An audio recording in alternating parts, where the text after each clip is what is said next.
Bishop Seitz, thanks so much for taking the time to be with us today.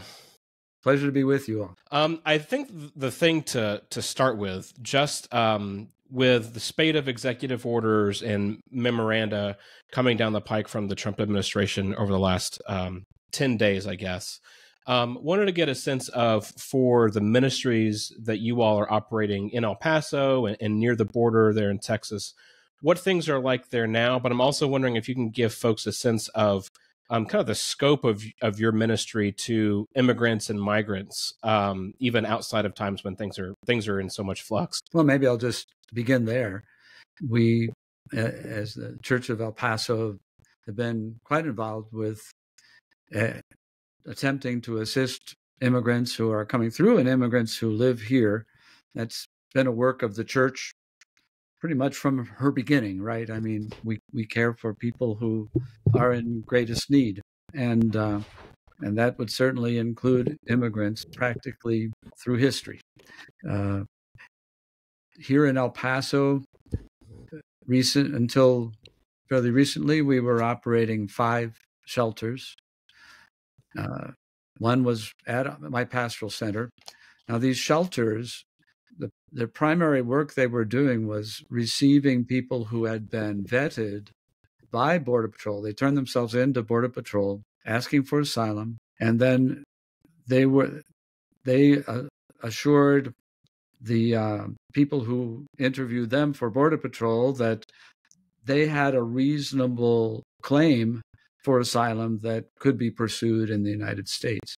So after that vetting process, they were brought to us by the Border Patrol because they couldn't immediately continue on their journey. They needed to make connections with sponsors and the like. So we housed them during a day or two, usually something like that, as they rested a little bit and worked their way to the next step. So we were doing that in 4 different parish facilities, plus a hall that we have here. Nothing created for that purpose, but used when there was a need. Now, since the, what shall I say, December, I would say, we started closing some of our shelters because the numbers were going down. Mm-hmm. As we do, we try to flux with the need. And right now we have 2 shelters that are open, receiving people. I don't know how long they will be open because the numbers have continued to decline a great deal. Until recently, say until about the middle of January, we were receiving about 200 a day. And now the numbers are more like 5, 15. Wow. Somewhere in between that. One day there was 3. So people who are seeking asylum are not having much success in being able to pursue that claim in the United States anymore. Mm-hmm. We also have our largest diocesan ministry is one that provides legal assistance to immigrants who are here. It's a very, very complex process. It usually takes a lawyer to guide people through the steps that are necessary so they can have the best claim in the world. But if they don't know how to lay that out, to fill out the paperwork and so on, then they're not going to be able to get a fair shake at being able to remain in the United States. So we have a large ministry that is called Estrella of El Paso, and they continue to work on various aspects of the legal side of these issues. They certainly continue to be quite busy. Sure. Would you like me to address? Go ahead. Well, I was going to say, you mentioned that some of the numbers of folks coming into shelters began to decrease in December. And I'm just wondering, I mean, in the news for the last really 10 days since the inauguration, since Donald Trump took office again, in the news have been these executive orders that touch on everything from border policy to refugees and foreign aid, and they touch a pretty wide swath of kind of the whole immigration system. Someone I was speaking to earlier today, I mean, we were talking about how people think of immigration and don't necessarily, I think a lot of folks don't realize the different dynamics that are at play for asylum seekers versus refugees, and those are legal statuses that are very different from one another. People coming in at the border, obviously other people who are coming in and trying to get green cards, H-1B visas, or other ways in. Excuse me. So I guess my question is I'm just wondering if, since the election in November, anticipating things to change, was the diocese and charities, the ministries that you all are running, were you all taking any practical steps to kind of anticipate what those changes might bring about on the ground, I guess? And you mentioned closing some shelters even, in weeks leading up to this. Well, we find ourselves constantly adapting to changing situations. This particular reality is not one that you can count on remaining the same tomorrow as it was today. Sure. There's a constant flux. And what we had seen really, I said December, but really well before that, in this fall, the Biden administration began really clamping down on immigration and pressuring other countries to stop people, send them back, deport them, whatever. And a lot of that was taking place from early this fall. So we were adapting. When we heard what was said on the campaign trail by the former president, we could see that he was certainly making that a top priority of his election campaign, and made a lot of promises along the way, and so we knew that changes would be coming. But by the same token, we didn't want to over anticipate. We didn't want to overreact, because I don't know if you've noticed this, but sometimes the election rhetoric is a little different than the reality that we experience. So we were certainly reflecting on how we might respond to certain changes in this issue, but we couldn't really have something ready to go on day one. Well, I mean, one of the things that, speaking of campaign rhetoric and some of the ways that the Trump administration has talked about things after taking office last week, has involved things. I mean, and J.D. Vance made comments about this with regard to the U.S. Conference of Catholic Bishops too, just a few days ago on CBS. But he, among his comments, he also kind of, I guess, charged, you could say, or admonished the U.S. Conference of Catholic Bishops for not doing enough, or maybe not having close enough eye on, for example, victims of human trafficking or children caught up in trafficking, people being smuggled across the border and taken advantage of in numerous ways. You issued a statement a few days ago, and you do, in the second paragraph of that statement, you say, while an emphasis on anti-trafficking is welcome, several of the executive orders signed by President Trump this week are specifically intended to eviscerate humanitarian protections enshrined in federal law and undermine due process. I guess I do want to come back to the second part of that particular sentence here in a second, but I am wondering what all you see on the ground with regard to people being caught up in human trafficking and being taken advantage of at the border. And just, I'll probably ask you this a couple of times, I suppose. If you could wave a magic wand in terms of policy, what do you think are the best ways to fight against that? Right. Well, frankly, I believe that the Catholic Church and her work, particularly her work of sheltering, has been one of the main bulwarks against trafficking that there is. And it's pretty sad when the government sees the church as, a cause of problems rather than the ones who are helping to prevent them. When would a child, when would a young woman be most at risk for trafficking?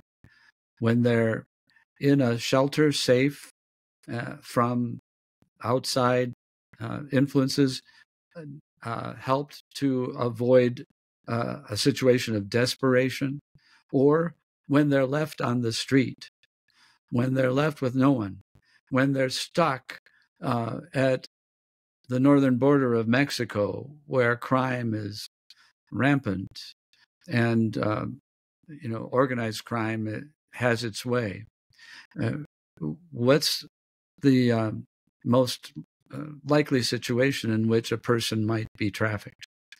As far as, allowing people to come across, the church has long asked for a reform of our immigration system, a reform that would make avenues open for people who have legitimate claims to come to the United States. That would include, first of all, asylum cases where people truly have had to flee for their lives. Our country made a commitment to that, along with most developed countries in the world after World War II, because we felt the guilt of not being responsive to the needs of those people. And then also responsive to the needs for work. Not only their needs, but our needs to fill jobs here in this country. It's a mutually beneficial situation when we can give a work visa and people can come and work here either temporarily or with the possibility of staying. They're filling jobs that are not being filled by Americans. They're helping our economy to keep moving, to keep growing, to be healthy, because one of the things that can certainly kill a healthy economy is not to have sufficient people to do the tasks that are at hand. Immigration for work purposes needs to always be responsive to the changing realities of work. It doesn't do any good to give a work visa if there aren't jobs in the United States, right? But by the same token, if indeed there are more than 8 million jobs standing open in this country, it's to our benefit and theirs. So a healthy immigration system would permit that kind of access. And I might say we've always mentioned that another aspect of a healthy system would be to put our emphasis not on the border, which simply shows kind of a snapshot of the symptoms of a problem, but rather upon the situation in sending countries where people are forced to flee. Mm-hmm. We haven't been able to do that as a country. Yes, we send aid, but not the kind of help that is really necessary, which will take a long-term commitment. What I mean by that is not 2 years, according to the election cycle, right? But over the course of 5 years, 10 years, things like we did in Colombia to help them overcome their situation with, practically the civil war with guerrilla groups.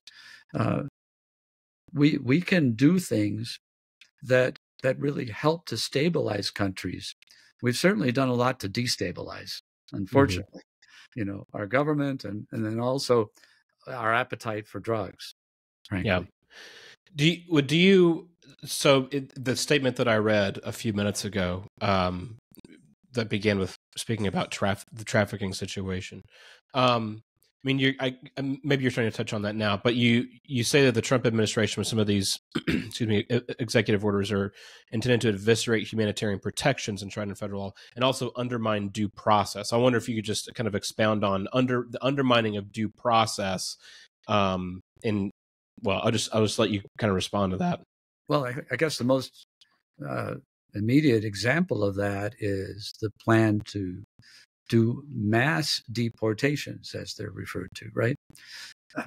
There's a reason that we haven't been doing mass deportations, and that is because people who are in the United States, whether citizens or not, have basic human rights, which, by the way, are protected by amendments to our Constitution. And these rights call, for one thing, for due process when a person is being, brought before legal actions. So, mass deportations mean that people are going to be brought together in a group, and they're going to be deported, put in prison, or deported as quickly as possible. And these due process rights are going to be set aside. The last time the United States did mass deportations, as I've looked at the history, was in the 30s. The people who have studied those actions concluded that as many as 40%, maybe more actually, of those who were deported were actually American citizens. Mm-hmm. So that's my concern. We're going to be, they say, well, we're going to be going after criminals. Well, and they very often say people who are violent criminals. Well, wonderful. Nobody disagrees about that. But they're taking up in it, and they admit this. Many people who are not violent and haven't even committed a crime. And if they simply don't have their papers in order, even if they've been in the process to regularize those papers, they're part of that group that are going to be tossed out and put into very dangerous situations. Right. Do you? So I was having a conversation with a friend earlier this evening before you and I began recording. He was making the point, saying that under the Biden administration, things had gotten so loose, particularly at the border. He sees the immediate actions by the Trump administration to clamp down on the border and also get as many illegal immigrants or undocumented immigrants out of the country as many out of the country as we can. He sees that as kind of common sense and trying to swing the pendulum back to where he saw it had swung too far in a loose sort of sense. I think that I don't know. He and I quibbled for a minute about the latter part of that equation, stuff that you just touched on. But I think that there's a sense that, in order to kind of get back to a balanced sort of approach with immigration at the border, that extreme action is needed right now to really kind of choke things off. Okay. And so I'm just wondering what you would say to folks like that who say, look, maybe we don't need to have these sorts of policies in perpetuity, but in order to get things back to some kind of an equilibrium with regards to immigration or border enforcement, we need some extreme actions in the short term. So to bring people back, or the situation back to equilibrium, how many people are you willing to see slaughtered for this? How many people are you willing to put at risk of their life? And how many families are you willing to divide? And how many kids are you willing to traumatize? Is crossing the border a misdemeanor, as in fact it is? Or is it a capital crime? Come on, people, please. What the church is saying is, we've got to, if we seek justice, it has to be tempered with a concern for the well-being of human beings. They are not just numbers. They're real people who came, they didn't leave their country for fun. They left because of situations that caused them to say, we cannot survive here. Now, any exceptions to that group? If you find anybody that just did it on a lark, okay, send them back. But this mass deportation plan to cause equilibrium, it's going to result in the death of many people. Frankly, that's not an exaggeration. For one thing, they have nothing in those home countries. They sold everything. A lot of them are in debt just to get here in the first place. And those countries already are filled with people who have nothing, you know. But besides that, as I say, you'd be amazed at the percentage of people who tell us in the shelters, we were told, you know, get out of your house.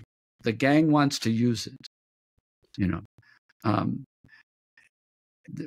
We were told that the organized crime wants your son wants your daughter to be part of the group, part of the gang. You know, we were told that if you don't pay a level of extortion for having your business continue, we're going to kill you, and they don't have the money. You know, all kinds of circumstances like that led them to leave in the first place. And you want to accept the responsibility for throwing them back into those situations? You know, how can we justify that morally? Well, so that gets me into, which referred to this earlier, part of the conversation that's going on right now.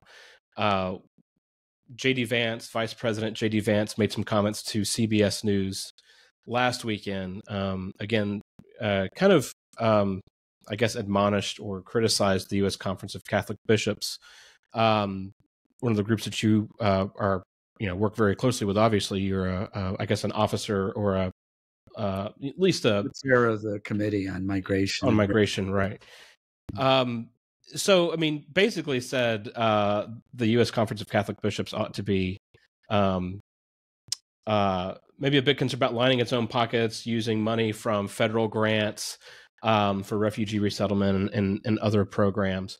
But he also has made other comments in subsequent days, kind of referring to Latin phrase ordo amoris, but basically the way in which we order our loves, right? That we are to love most of the people in our own household, our own families, and then outside of that, further degrees of family, and then love our own communities after that, then love our own citizens.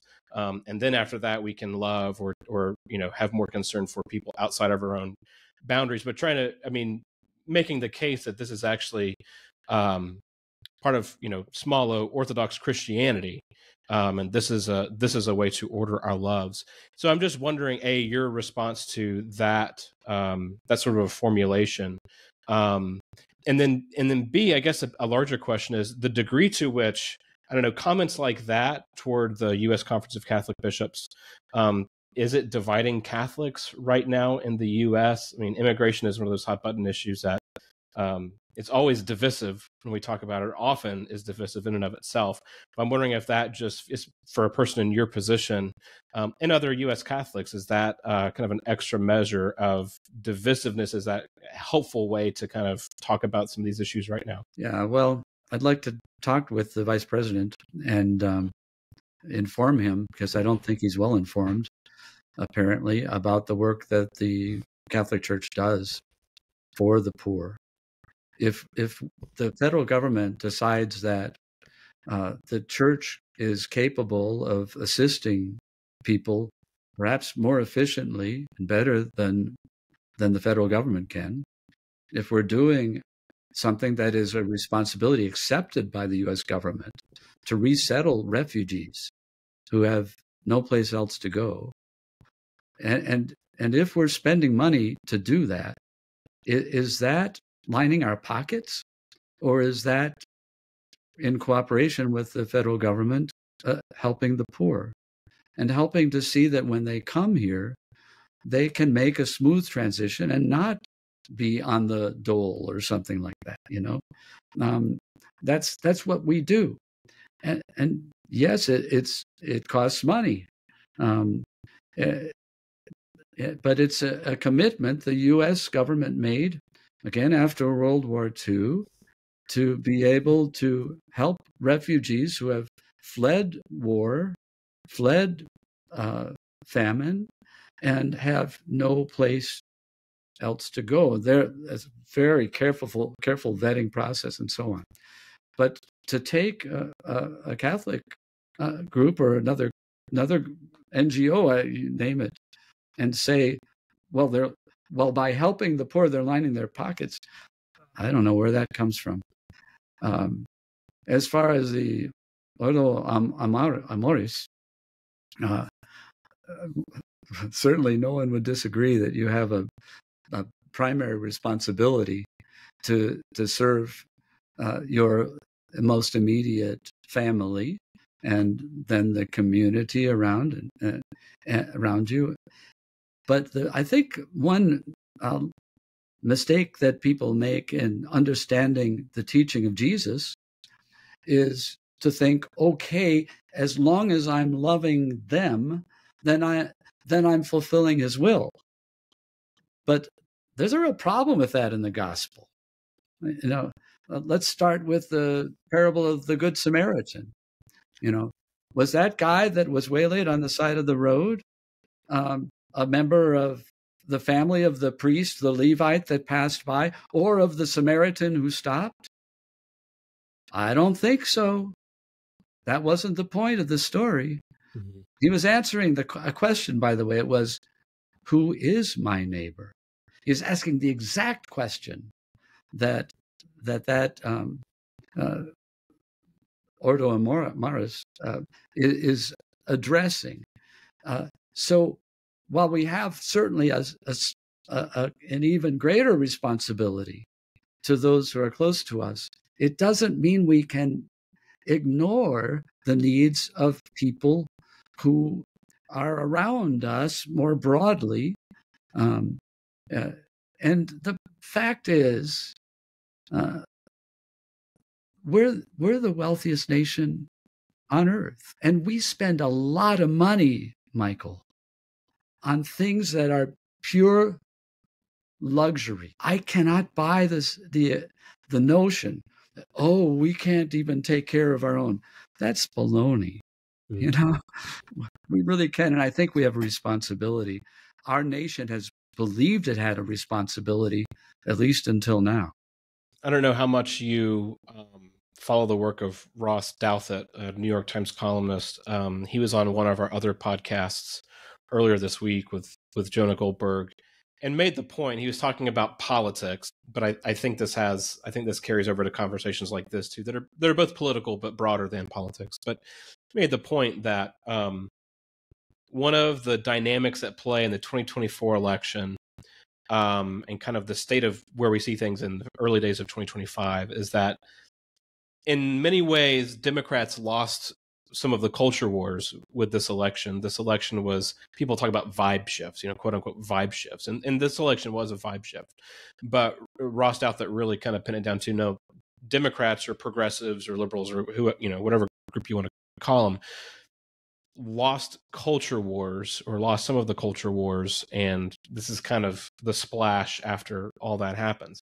I wonder if you take that kind of a sentiment, which I think he's largely right about when it comes to politics, but if you take that kind of a sentiment and apply it to immigration, and again, you made the point that there are ebbs and flows all the time, public policy changes all the time, but it does feel like underneath the public policy and underneath the electoral realities that there has been, I guess, a vibe shift, to put it in common parlance now. There has been a vibe shift with regards to immigration in the last few years. And again, you mentioned that the church has been around for a very long time, weathers many ebbs and flows and many vibe shifts.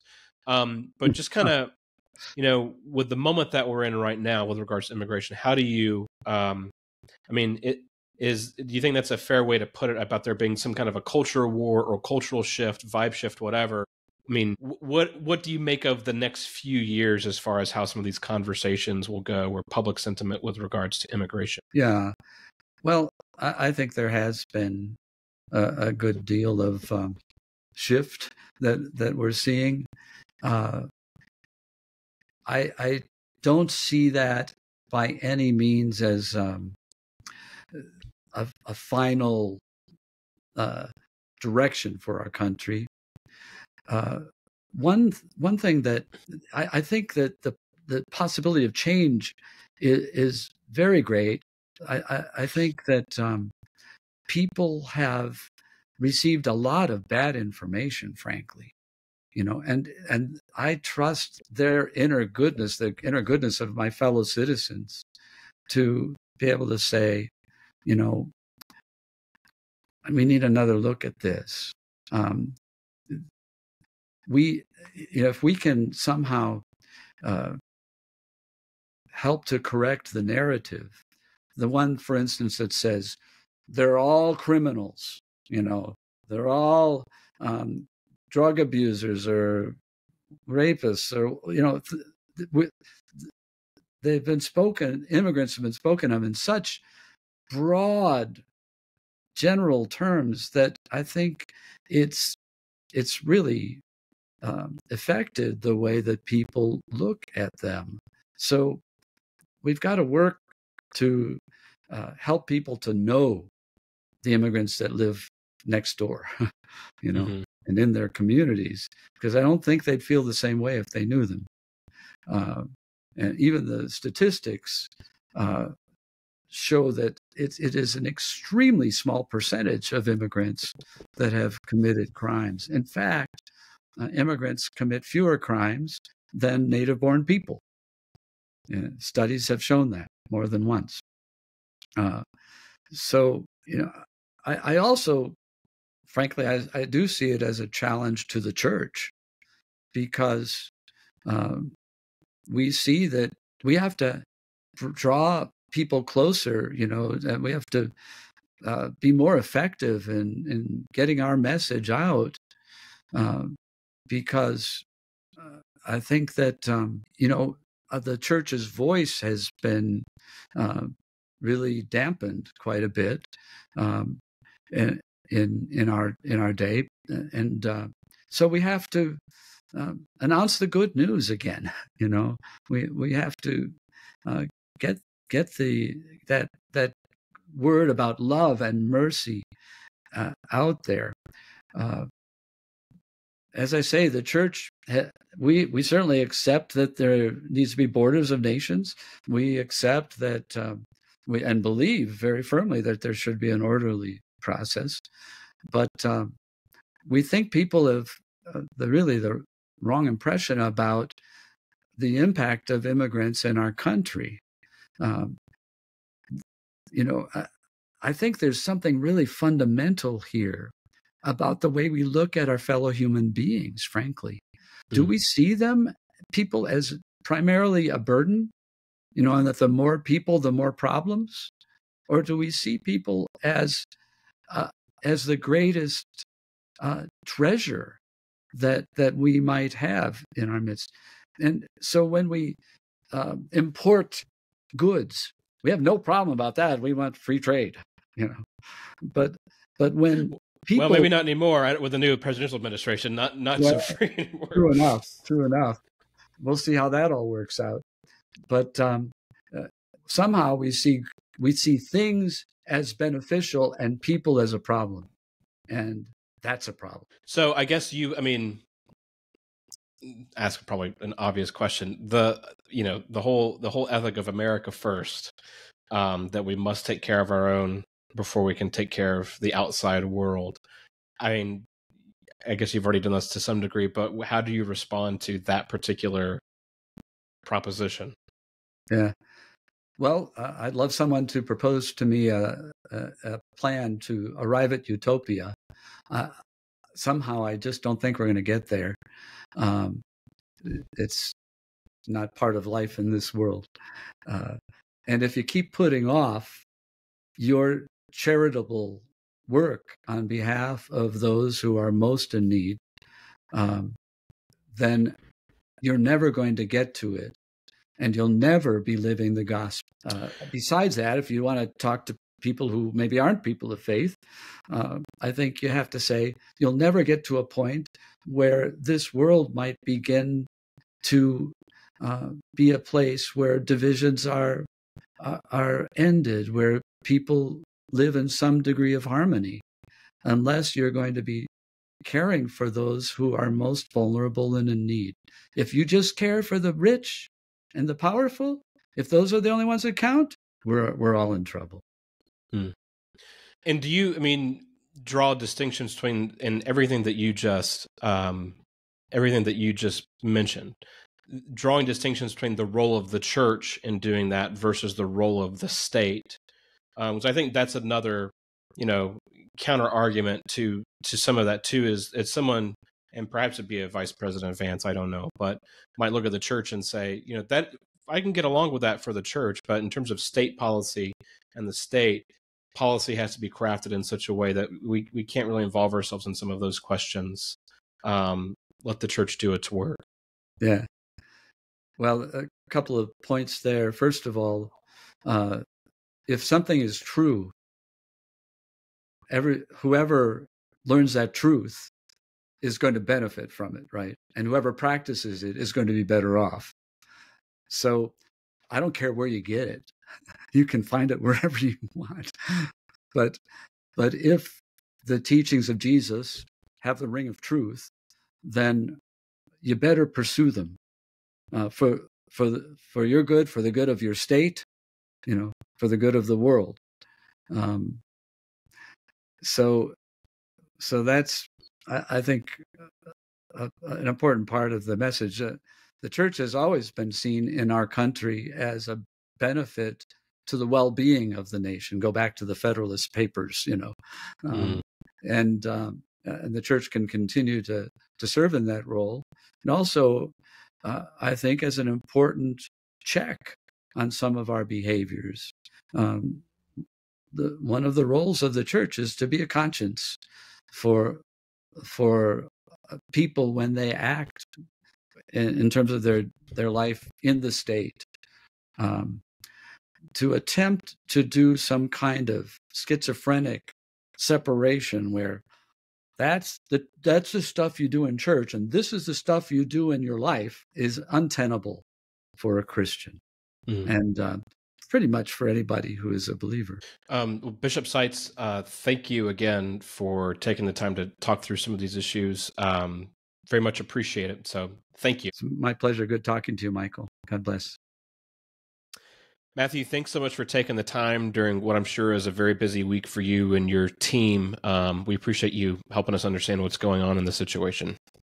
Yeah, thank you for having me, Michael. Yeah, first things first, I think I'm sure a lot of our listeners will be familiar with World Relief, but many probably won't. So I wonder if you could just kind of give an overview real quick of the work that you and the folks at World Relief do, and also how that work fits into kind of the larger ecosystem of refugee resettlement agencies, but also just about the other humanitarian work that you all do here and around the world. Sure. So World Relief has been around this year for 80 years.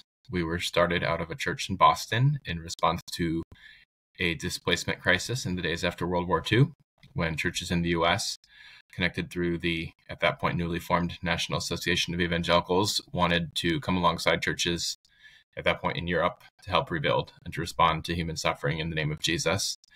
And 80 years later, we've operated in more than 100 different countries on a mission of boldly engaging the world's greatest crises in partnership with the church. And that includes in the United States. We're still international. A lot of our programming, about half our staff actually are in Africa.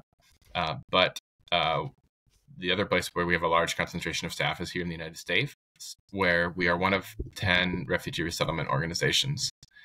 That's been a partnership that we've had with the U.S. State Department going back to the 1970s. Basically, that means we're part of this public-private partnership whereby the U.S. government, the State Department, working collaboratively with the Department of Homeland Security, identifies refugees abroad, people who meet the U.S. legal definition of someone who's fled a well-founded fear of persecution for very specific reasons, including religion, political opinion, nationality. And the government, of course, does the vetting overseas. It's a very small share of the world's refugees who get considered for refugee resettlement. Last year, it was 100,000 in what was kind of a high year out of 37 million refugees in the world. So roughly 0.25% of the world's refugees. And then our role at World Relief starts when the State Department tells us we've got a family arriving at the airport in Sacramento or in Austin or in Chicago where I am, and we confirm we'll be there to pick them up. We get to work right away on finding housing, furnishing an apartment, And ideally, whenever possible, finding a team of volunteers from a church, we call that a good neighbor team, that'll be a part of that integration process for that family from the day that they arrive. The way that that functions governmentally is the State Department historically has provided the funds for the first 90 days.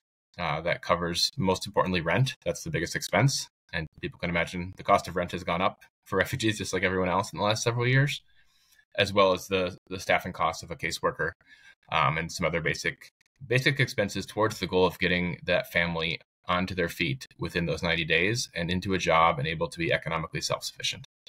So that's kind of what we've been at for since the 70s, in partnership both with the U.S. State Department and then also with thousands of local churches around the United States. Yeah, well, that's a helpful overview. Thank you.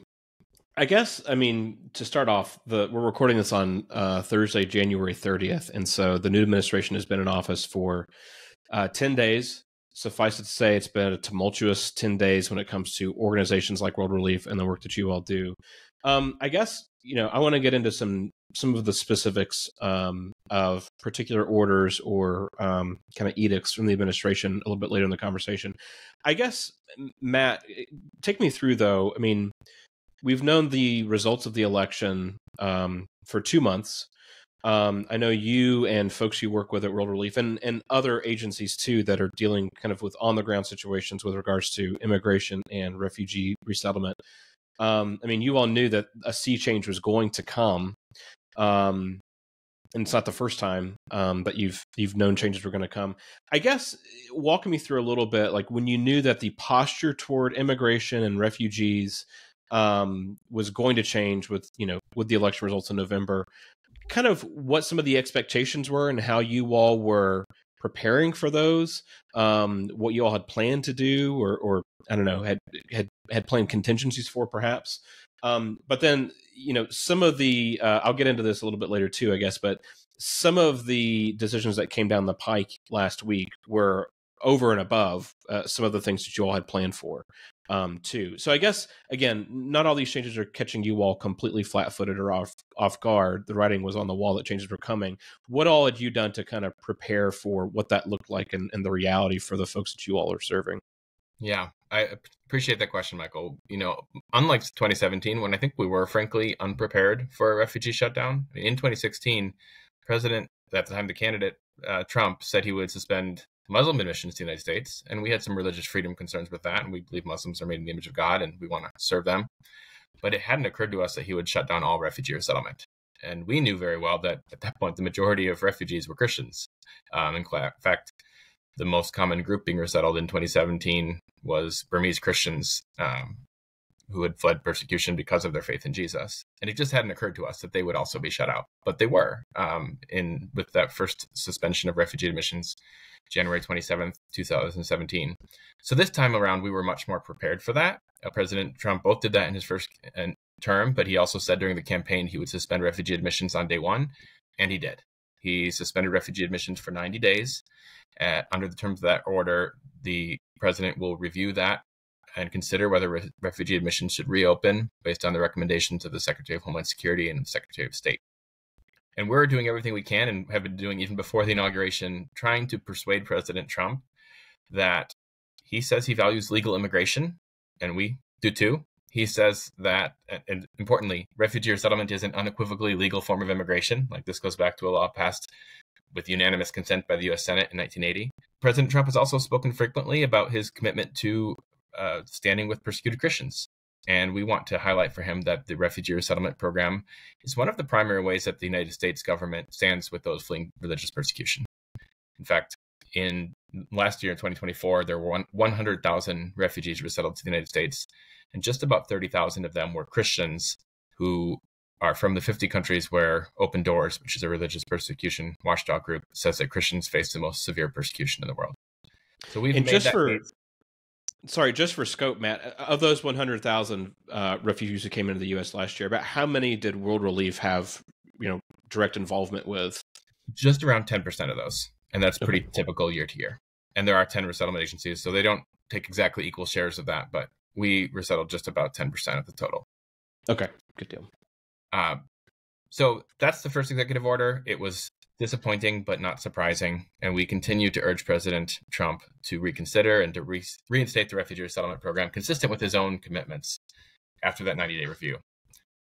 We were working towards that goal. And frankly, last week was hard because a lot of our caseworkers were calling people in the United States who are family members of people who had a flight scheduled for February and having to share with them the really hard news that they're actually not able to come. A colleague of mine who's Burmese in Washington State was resettled, I think, 17, 18 years ago in that category of a lot of Burmese Christians. Her cousin, who she described as like a brother, has been in a refugee camp that whole time. And his case was finally approved for, in the coming weeks. And she is actually in the position of telling lots of people that their families can't come, including her own family was affected. So that was the first part of this. But then on Friday, as we're recording, so like less than a week ago, we got a notice from the State Department that honestly took us very much by surprise. We got the instruction from the U.S. State Department to stop all work on the refugee resettlement program for individuals who have already arrived, who are in that 90-day window. So not looking 90 days into the future like the first order, but looking 90 days backwards. For World Relief, it's about 4,000 people whom we've resettled in the last 90 days. Some of whom were on day 89, but plenty of whom were here in the last just few weeks. And we have committed to those individuals, our government has committed to them, that we would help provide housing for those first 3 months and that initial support so that they can move towards self-sufficiency beyond that point. And I mean, literally, we got this order Friday afternoon. Friday evening, we had Afghans who have special immigrant visas, so similar to refugees and eligible for refugee resettlement assistance, but not technically refugees, so not subject to the suspension. They were arriving Friday evening in the Sacramento airport. And these are individuals who've been verified to have become at risk because of their service to the U.S. military or some other part of the U.S. mission in Afghanistan. And we're being told to stop all work. Of course, we were still there at the airport. We're not going to leave them at the airport. We still had housings lined up for them. We still had, a warm meal prepared. Those are the things we always do for a new arrival. But we need to figure out how to pay for that now with something other than the funds that the government has committed to us. And, that has been a part of a partnership that goes back to the 70s. Like, this is not a Biden era program. And our peer organizations, the Catholic Church is a resettlement agency. Groups like Church World Service or HIAS, which is a Jewish organization. Most of these resettlement agencies are faith-based, but they're all in a very similar position. Yeah. So I guess that means that you all are really relying on, private donations, which you also listed anyway. So there is one misconception I saw among some folks saying, someone tweeted that World Relief has indicated they're closing their doors and they're shutting down their operations because of these government contracts or government grants, as it were. And I corrected a couple of folks I saw, said that's not really what's going on here. That's not how this works. Yeah, so I appreciate the opportunity to clarify. All sorts of things get said on social media, many of which are not true or only partially true. We are doing everything we can to keep our doors open and frankly relying upon our church partners more than ever. We've always relied upon our church partners. I mean, our volunteers who are, I don't even have the exact number, but we have so many volunteers around the country. They do a great deal of the work. They're the ones actually building relationships with the newly arrived refugee family, way beyond what one caseworker with lots of cases to manage can possibly do. And frankly, there's also the private revenue side of this. We raise money from churches, from individual donors, from corporations and foundations, which we're always really grateful for. And we tend to apply that after that 90 days because the government's offering to cover the upfront costs. But we also have learned in 45 years of doing this that actually most refugees still need some support beyond 90 days, which any one of us, if dropped halfway around the world into a different language context, would probably appreciate. It might take more than 90 days to fully be integrated. Sure. So now we're calling every church partner we've ever had and basically explaining the government has indicated they're not going to follow through on this commitment. We hope they change their mind. We're asking them to change their mind, but we could really use the support of our church partners right now. And we have been really, this is the part where I have to not break into crying because that's embarrassing on a podcast, but we've been overwhelmed by the support from our church partners, from individual donors and volunteers. It's still not enough to cover the gap that we have, which is, and you can do the math on 4,000 people rent costs for 3 months. It's a lot. And that, our staff costs as well. But we have been really encouraged by churches stepping up. And I would say that's where I think the president might have made a misconception. If he thinks that evangelical Christians want secure borders, he's absolutely right. We've done polling on that. There's no question 90+% of evangelical Christians will affirm that. But if he thinks that evangelical Christians want refugee resettlement stopped, the polling suggests he's wrong about that. 70% of evangelical Christians from Lifeway Research's surveys say that they believe the U.S. has a moral responsibility to receive refugees. And almost a third of evangelical Christians have been personally involved in refugee or immigrant ministry. And those are our best advocates. Those are the people who are really worked up at what's happening right now. Yeah. Actually, I mean, I talked to you as about a year ago for a story that I reported after the Lifeway poll that you're referencing, or Lifeway survey you're referencing, rather, after it was released, kind of showing this tension among evangelical Christians in the U.S., so many of whom, I mean, 80% of whom supported Donald Trump in the election, but almost the same percentage, end up saying that, yes, refugee resettlement, refugee care, however you want to put it, is an integral part to kind of living out their faith. I guess that does get me to one question. I think there's, anytime that we're talking about immigration, the big umbrella of immigration, it's very easy to kind of throw different categories of things into it, and people sometimes gloss over what we're talking about. And refugee resettlement is not the same thing as, adjudicating cases for people seeking asylum at the southern border. It's certainly not the same thing as someone coming over the southern border illegally. I just wonder, you mentioned special immigrant visas, SIVs for folks who tried to get out of Afghanistan after the fall of Kabul in 2021 during the Biden administration. I wondered too if you all are seeing where kind of in the zeitgeist the conversations get mixed up and these things get conflated, and particularly again, like, the politically active right and maybe folks online, if you guys are catching stuff at World Relief where people are obviously, misinterpreting or conflating refugee resettlement versus, other dynamics in the whole immigration conversation right now. Yes. I mean, I find it's good for my spiritual well-being to not spend too much time online, and also to remind myself that that's not necessarily a representative subsample of all Americans or all Christians. And I love to go back to actually like a statistically sound poll that tells me what Christians actually believe, because it's deeply encouraging to me and consistent with the people I go to church with on Sunday and the people that I interact with in churches around the country. But clearly there is some confusion on different immigration categories. And in acknowledging that, I want to also say every one of those immigrants is someone I believe is made in the image of God, and we affirm the dignity of all people. And I want us to have a functional asylum system that offers protection to people fleeing persecution who show up at the border, but a functional system, which is not, frankly, what we currently have. But regardless of what you think about the border, the refugees that I'm talking about didn't come through the border. They came in on airplanes, on flights that were arranged for them by the U.S. government and its partners. Although actually they have to pay back their plane tickets. So there's this idea of it's all handouts. They actually have to pay those back, but the government invited them. They arranged the travel after an extensive vetting process, a process that the Heritage Foundation has looked at and said is the most thorough vetting that any category of visitor or immigrant who comes into the United States is subjected to. And regardless of whether you think the refugee resettlement program should exist, and I of course do, and I think there's a great case to be made for that, it's pretty clear the president has a lot of authority that Congress has given him on refugee admissions. And we're going to make the best case we can to him to continue refugee admissions. But I think most Americans, and certainly most Christians, because the words from Jesus are, let your yes be your yes, would say that if our government has already made a commitment to particular people, to Afghans who have shown their loyalty to our country by serving alongside the U.S. military as translators or in other ways, to people who were persecuted for their faith in Jesus, or frankly, for other minority religions or for Yazidis or others, we ought to keep that commitment. And none of them should end up homeless. And we're doing the very best we can at World Relief to ensure that doesn't happen. But it is a steep hill to climb. It's a huge gap. And honestly, my hope and my prayer has been that I do pray that the government does what I think is the right thing. I'd be just as happy if the church stepped up in such a remarkable way that it both met the full need and showed the government that actually the American people want the U.S. to continue to be a refuge for those who have been carefully vetted, who have been confirmed to have fled a well-founded fear of persecution.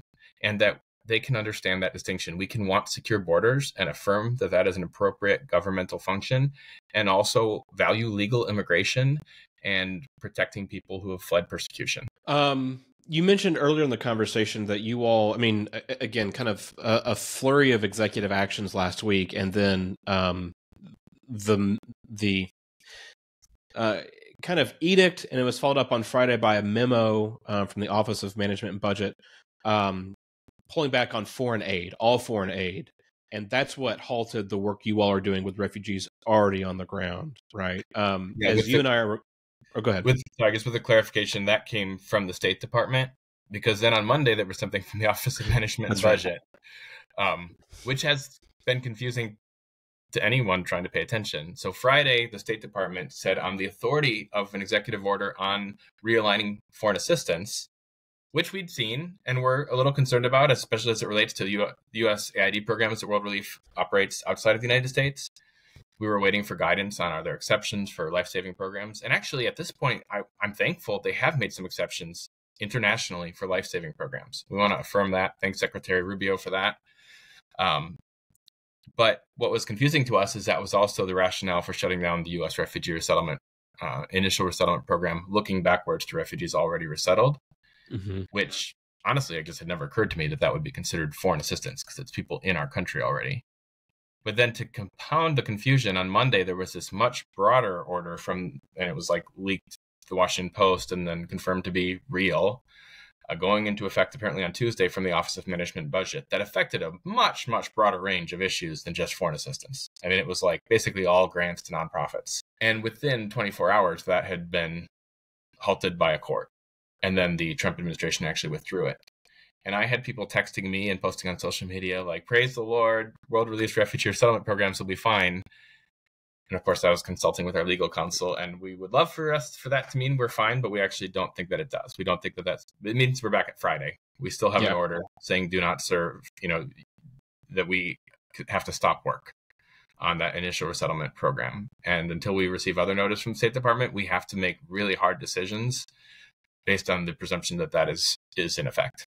What are those? So give me some examples of the hard decisions you all are now having to make. I mean, we're already furloughing staff because we can't sustain our existing infrastructure with these decisions that the State Department has made. And frankly, we have to prioritize the cash that we do have from churches and individuals to cover things like rent. Like that's our first priority, is making sure that people are not on the streets. You mentioned earlier in the conversation that there was optimism, at least regarding some of the previous executive orders. And now, the State Department, the State Department memo went out Friday, then followed up by the OMB stuff you just explained and unpacked for us. I mean, how optimistic are you all in your legal counsel that folks in now the Marco Rubio-led State Department will, backtrack some of these things or reconsider some of these kind of quick decisions that have been made? We hope they will. I don't feel comfortable speculating in how confident we will, except for that we're certainly not in a spot to just presume that this will go away. I think we have to make, really difficult decisions. And this is not hyperbolic when we tell our donors and our church partners that we desperately need help right now. Like if we don't have the funds to cover all the rent checks that we need to make in the next few months. Yeah. And to be clear, that's not just us, it's every resettlement agency. We're probably, I don't want to brag, but we're probably in a better place because we have such good relationships with so many local churches. Right. Yeah. And not all, correct me if I'm wrong, not all 10 resettlement agencies that are operating in the U.S. are religiously affiliated or, faith-based organizations. So that automatically, as you kind of said, builds in a little bit more of a support network or kind of partnership network, maybe if you want to put it that way, to kind of help shoulder the burden of some of these expenses. Yeah, that's right. I think the majority are Christian, and then there's one Jewish organization, but there are, I'd say, 3 organizations that are not faith-based. And they've got volunteers, of course, as well, and supporters as well. But I do think our model at World Relief, going back to, we were started by a missionary couple. Our resettlement program was started by a missionary couple who had served in Vietnam, who had come back to the States with the Christian Missionary Alliance denomination. And they were getting calls from the people they had served in their church planting efforts in Vietnam, who had, at the fall of Saigon in 1975, had to flee and ended up as refugees, and basically sending telegrams and letters and making phone calls pleading for help. And this very brave couple, and I had the opportunity to meet Evelyn Mangum before she passed away a few years ago, well into her 90s. But they basically called every church that had ever helped them, supported them as missionaries overseas, and said, could you take a family in? And there was some governmental help even at that point. This has always been this public-private partnership. But for us at World Relief, we are thankful and we value our partnership with the federal government, but our most important partner has always been the church and will always be the church. And that will be true whether or not there's a governmental refugee resettlement program. Yeah. And to be clear, too, the U.S. Refugee Resettlement Program does not exist because there are nonprofits or agencies like World Relief who have lobbied the federal government to do this. The federal government had already, decades past, as you said, 1980, decided that this was in the federal government's best interest, the country's best interest, to resettle these folks. And there's a lot of philosophical, conversations to be had about who can do that, who is best equipped to do that.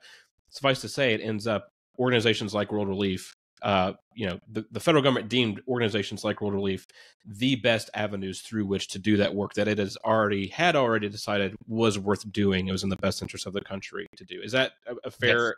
Yes. And I think actually, I'm a big believer in, you go back to like the 90s, there was a push to let's let faith-based organizations be a part of working in partnership with the government, despite the fact that they have these distinct religious beliefs. Our staff at World Relief affirm a statement of faith. We are Christians. We don't apologize for that. And sometimes when a different administration is in authority, we have to, gently push to ensure our rights to sustain our identity as a Christian organization. We push back at that under President Biden. But I am a big believer of the idea that actually if the U.S. Congress has determined that this is a goal of the American people, this is actually a function of government that is consistent with our national interests, whether that at the start, it was because we needed to keep our commitment to the South Vietnamese people who had been our allies, who were at risk because of the military situation in Vietnam. And frankly, in the midst of the Cold War, we needed to stand with the people who were on our side. Over time, it was also people fleeing religious persecution, both Jewish, Christian, other religious traditions as well. We've had a similar situation in Vietnam in many ways with the Afghans who've come in the last few years. If that's a U.S. national interest to keep that commitment, frankly, the relatively small amount of money per refugee that the U.S. State Department allocates for this, it's $3,000 per refugee. That covers that 3 months of housing as well as the staffing and administrative support costs. You can do the math on how well that works to cover rent in most parts of the country at this point. But that relatively small amount of money gets expanded many times over because we bring in the volunteers. We bring in, we don't use much of that cash on furniture or household items because that all gets donated by churches. Churches who sometimes will put it up on stage and pray over it as this is going to this new family that's arriving. It's actually an amazing system where the government and the private non-government, in this case the church, are working together towards an interest that's both in the church's interest, because we have this command to love our neighbors. We have specific instructions in the book of Leviticus to love the foreigner who resides among you. We have a command to practice hospitality, which in the Greek of the New Testament is to literally love strangers. We are told that by welcoming strangers, we welcome Jesus himself in Matthew 25. We want to make disciples of all nations, and we don't do that by proselytism and tricking people into becoming Christians, but we do, as First Peter says, we're ready to give an answer to everyone who asks us for the reason for the hope that we have, and people come into this context of religious freedom. So we have all these reasons that this is in our interest as the church, but it also meets a secular interest that is the U.S. government has determined in our national interest. It's in the interest of our foreign policy. It's in the our economic interest, because while there's a little bit of cost up front, economists at Notre Dame have looked at this and found that it's usually around year 7 or 8 or so that refugees go from receiving more from taxpayers than they're paying in to paying in more than they receive. And by year 20, they've contributed an average of $21,000 more in taxes than the total cost of governmental expenditures on their behalf, going back to that initial resettlement, any kind of public benefits that they might have qualified for, all those things.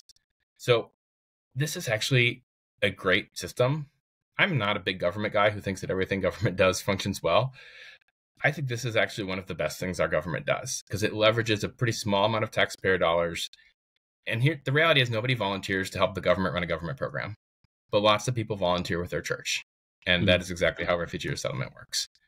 And the irony in all of that, to me, is the rationale that the Trump administration gave for the suspension of refugee resettlement cites situations in Springfield, Ohio, and Whitewater, Wisconsin, and with here in Chicago with Venezuelans who were showing up on buses, and notes with some degree of accuracy that there was questions about the community's ability to absorb these large numbers of people showing up at once. Now, notably, those were people who had been allowed in by our government. So they're not here unlawfully, but also very importantly, they weren't resettled as refugees. Because had they been resettled as refugees, they would have been met at the airport by a team from a church and a staff person from World Relief. They would have had that initial housing and that help finding a good job that would allow them to be economically self-sufficient 3 months in. For the sake of those Haitians in Springfield, I wish that they would have had the opportunity to be resettled as refugees. It would have been better for them and absolutely better for the community of Springfield as well. And frankly, had the State Department come to World Relief and said, can you resettle 20,000 Haitians? We would have said yes, but we wouldn't have put them all in one town of 60,000 people. Like, we would have spread them across the United States, looking where is their housing availability, where are their churches ready to help welcome people, where are their job of, the right kind of ratio of what you can earn as an entry-level worker to what housing costs are. And that's actually a model of why we need refugee resettlement. And to not only suspend it going forward, but to pull back that assistance, we might have Springfield-like situations if the resettlement agencies aren't able to do their work with the fairly significant number of people who've come just in the last 3 months. I really appreciate you kind of unpacking some of that, because again, I think it's so common for all these kind of dynamics and complex dynamics at that to get flattened into, we need fewer immigrants in the United States, and by golly, that's what this administration is doing. And there's so much that gets lost in those quick sound bites of real life playing out in different ways, and frankly, different organizations and different communities, I guess, being equipped to handle integration or getting people acclimated, whatever you want to say, but getting folks resettled. So thanks for that, Matt. I appreciate you taking the time. Again, I know you're probably running around, as it were, seeing to a lot of things, but thanks so much for being with us. Yeah, thank you, Michael. We appreciate it. I appreciate the dispatch too.